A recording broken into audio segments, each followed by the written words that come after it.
In this tutorial in Cyberlink PowerDirector, I'd like to give you some tips on understanding the difference between the audio editor in version 17 and the wave editor in earlier versions of PowerDirector.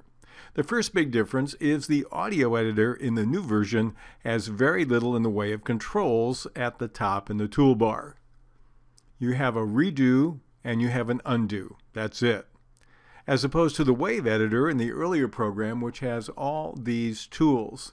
You have cut, copy, paste, crop, and others. So that it's much more of a dynamic toolbar in the older wave editor. Another difference is there's two things added. First of all, you have a vocal transformer new in the audio editor.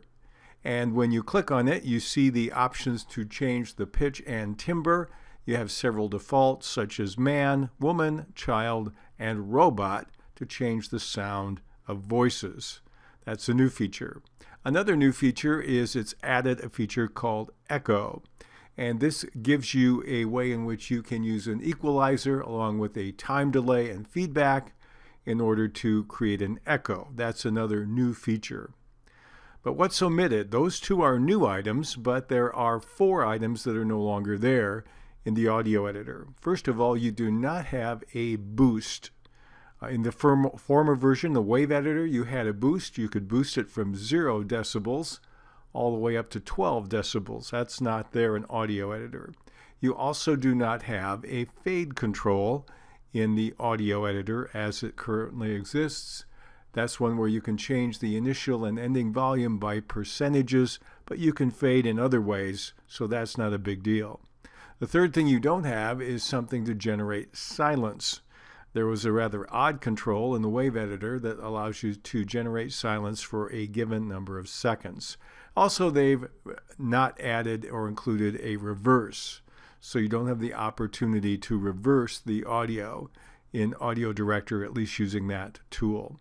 One big difference is when you go to define an area, for example, we'll do that right here.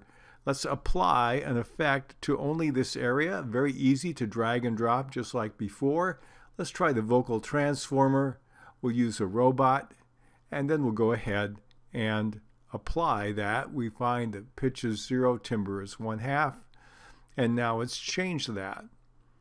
If I want to define another area to apply an audio effect to, I can move my timeline anywhere.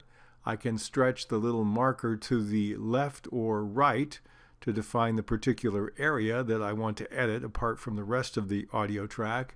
And then let's take echo and apply an echo here. We'll take one of the defaults. Let's do heavy. And there's the settings. We'll apply it. And now that's applied. But I cannot take this range and cut, copy, or paste it. Those are some of the differences between the audio editor in the new version and the wave editor in the older version.